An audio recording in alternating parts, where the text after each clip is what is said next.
अब ये जो माइग्रेशन है, मैंने बोला कि charge particles will migrate according to their net charge. अब ठीक है, हमें तो ये समझ में आ गया कि उनमें कुछ नेट चार्ज होता है, even either it can be a positive charge और either it can be a negative charge. तो चार्ज के अकॉर्डिंग माइग्रेट होंगे, बट कौन कौन से ऐसे और फैक्टर्स हैं जो रेट ऑफ माइग्रेशन को अफेक्ट करते हैं, या जो माइग्रेशन है that depends upon few factors. तो कौन कौन से वो फैक्टर्स हैं? स्ट्रेंथ ऑफ इलेक्ट्रिक फील्ड, कि आपकी इलेक्ट्रिक फील्ड की स्ट्रेंथ क्या है। नॉर्मल इलेक्ट्रिक फील्ड है, मॉडरेट टाइप का इलेक्ट्रिक फील्ड है, लो इलेक्ट्रिक फील्ड है, हायर इलेक्ट्रिक फील्ड है।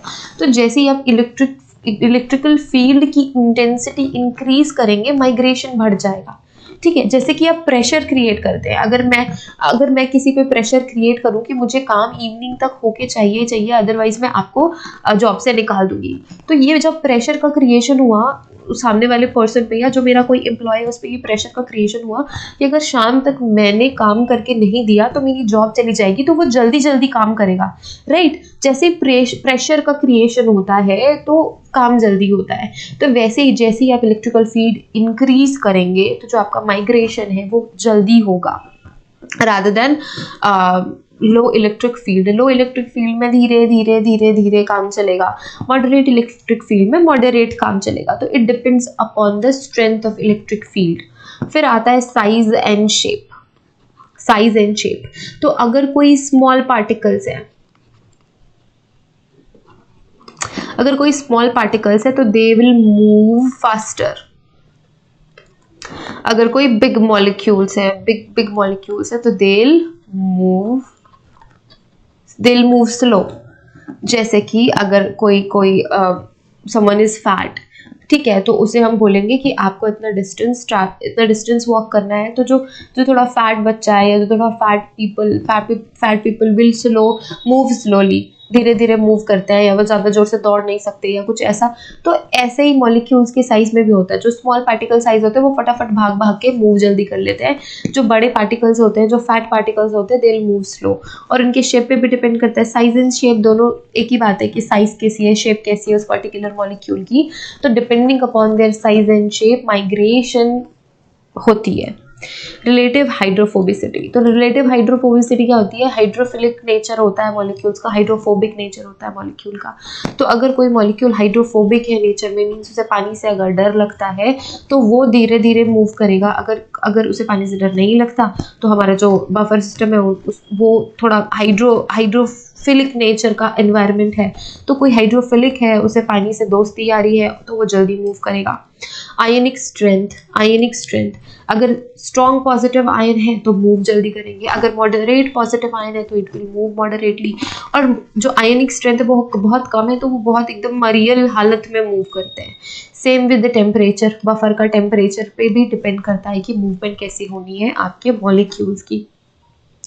Molecular size taken by molecule. Same ये साइज और शेप की बात आ गई, बट यहाँ पे बायोमॉलिक्यूल्स हो गए तो हम बात करेंगे प्रोटीन की, डीएनए की, न्यूक्लियोटाइड्स की। तो ये सारी चीज़ों का जो मॉलिक्यूलर साइज है it depends upon the migration rate of the molecule. Net charge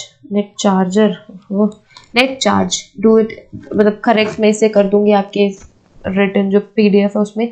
तो जो नेट चार्ज है वो डिपेंड करता है density taken on the molecule. Density अगर ज़्यादा है, डेंसिटी भी डिपेंड करती है। डेंसिटी अगर ज़्यादा है तो मूवमेंट धीरे होता है, डेंसिटी अगर कम है तो मूवमेंट जल्दी होता है। अगर आप एक ड्रॉप पानी की किसी प्लेन सरफेस पे डालते हैं तो वो फट से मूव हो जाती है या वो फैल जाती है, फिर एक जगह पे कंट्रैक्टेड नहीं होती है। अगर आप हनी का एक ड्रॉप डालें तो उसकी डेंसिटी ज़्यादा होती है, विस्कोसिटी ज़्यादा होती है, तो वो मूव होने में टाइम लगाता है या जल्दी से मूव नहीं होता किसी प्लेन सरफेस में। सेम विद दिस, जो डेंसिटी अगर ज़्यादा है तो मूवमेंट स्लो हो जाएगी। जो डेंसिटी है वो कॉन्ट्रैक्ट करेगा मूवमेंट को। अगर डेंसिटी कम है तो मूवमेंट जल्दी होगी, फ्री मूवमेंट होगा। Shape of the taken molecule, ये साइज और शेप तो रिपीट हो गया, ठीक है।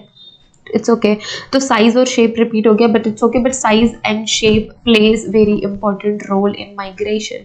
तो साइज इलेक्ट्रिकल फील्ड डिपेंड करता है, साइज शेप डिपेंड करता है, hydrophobicity of the molecule depend करती है, ionic strength, temperature of buffer, density, ये सारी की सारी चीज़ें डिपेंड करती हैं आपके माइग्रेशन रेट पे कि कैसे माइग्रेशन आपके मॉलिक्यूल का होता है। इन सारी चीज़ों पे डिपेंड करता है आपका migration in a buffer system और इन अ इलेक्ट्रोफोरेसिस। एक और टर्म आता है इलेक्ट्रोफोरेटिक मोबिलिटी। ये टर्म है इलेक्ट्रोफोरेटिक मोबिलिटी। तो इलेक्ट्रोफोरेटिक मोबिलिटी क्या होती है?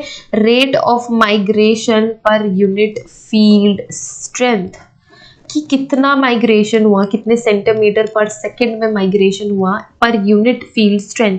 तो फॉर एग्जांपल ये मेरा this is my electrophoresis system, ये मेरा इलेक्ट्रोफोरेटिक बेड है। तो ये कोई मॉलिक्यूल है, दिस इज अ मॉलिक्यूल। ये मॉलिक्यूल कितना माइग्रेट हुआ है, इसका माइग्रेशन रेट क्या है, माइग्रेशन रेट क्या है इन पर यूनिट फील्ड। ये पर यूनिट फील्ड, अगर इसमें कुछ क्या मैं बोलूं मेजरमेंट, अगर कुछ मेजरमेंट की चीज़ें कर रखी है मैंने, तो वो मैं मेजर करूंगी कि क्या इसका रेट ऑफ माइग्रेशन क्या है पर यूनिट फील्ड स्ट्रेंथ में, कि मैं कितने वोल्ट्स अप्लाई करती हूँ तो कितना सेंटीमीटर माइग्रेशन हो रहा है पार्टिकल का। और यही होती है इलेक्ट्रोफोरेटिक मोबिलिटी, कि गिवन इलेक्ट्रिकल फील्ड में आपके मॉलिक्यूल ने कितना डिस्टेंस ट्रैवल किया, गिवन टाइम में गिवन इलेक्ट्रिकल फील्ड में आपके मॉलिक्यूल ने कितना डिस्टेंस ट्रैवल किया है। यही होती है इलेक्ट्रोफोरेटिक मोबिलिटी। ठीक है, यही होती है इलेक्ट्रोफोरेटिक मोबिलिटी, और इसे हम एक्सप्रेस करते हैं इस फॉर्मूले से। तो फॉर्मूला क्या है? V is equal to E into Q by F. V stand for velocity of migration molecule. तो V है माइग्रेशन होने की वेलोसिटी। E क्या है? E है electrical field in volts. Q क्या है? Q है नेट चार्ज उस पार्टिकल पे। F क्या है? ये है फ्रैक्शनल कोएफिशिएंट, ये है फ्रैक्शनल कोएफिशिएंट। तो इलेक्ट्रोफोरेटिक मोबिलिटी जो है इसी फॉर्मूले से, this is formula,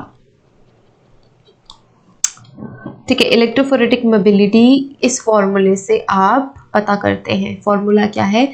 V is equal to E into Q by F. V is migration rate, E क्या है? E है इलेक्ट्रिकल फोर्स और electrical field in volts, Q है नेट चार्ज, F है फ्रैक्शनल कोएफिशिएंट। तो ये जो आपका फॉर्मूला है, this will help you to calculate electrophoretic mobility. आप इलेक्ट्रोफोरेटिक मोबिलिटी कैलकुलेट कर सकते हैं with the help of this given formula. और इलेक्ट्रोफोरेटिक मोबिलिटी क्या है? कि गिवन इलेक्ट्रिकल फील्ड या गिवन इलेक्ट्रिकल स्ट्रेंथ में आपका particular molecule per unit area में कितना मूवमेंट शो करता है। This is the electrophoretic mobility. अब जो इलेक्ट्रोफोरेसिस एपरेटस है वो क्या कंसिस्ट करता है?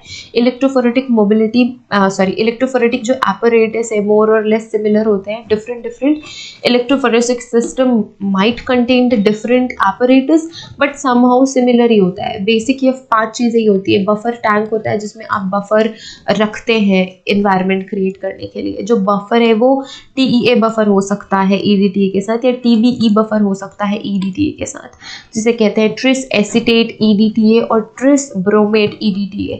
तो ये बफर्स हो सकते हैं। बफर का क्या काम है हम आगे धीरे धीरे पढ़ेंगे। बफर का काम बेसिक तो यही होता है कि वो एक एनवायरनमेंट मेंटेन करके रखे। इलेक्ट्रोड्स आपको ज़रूरी हैं। इलेक्ट्रोड्स बने होने चाहिए प्लैटिनम के या फिर कार्बन के इलेक्ट्रोड्स होते हैं। पावर सप्लाई के लिए पावर सप्लाई का सोर्स होना चाहिए और ये सपोर्ट मीडिया होना चाहिए जो कि जेल हो सकता है।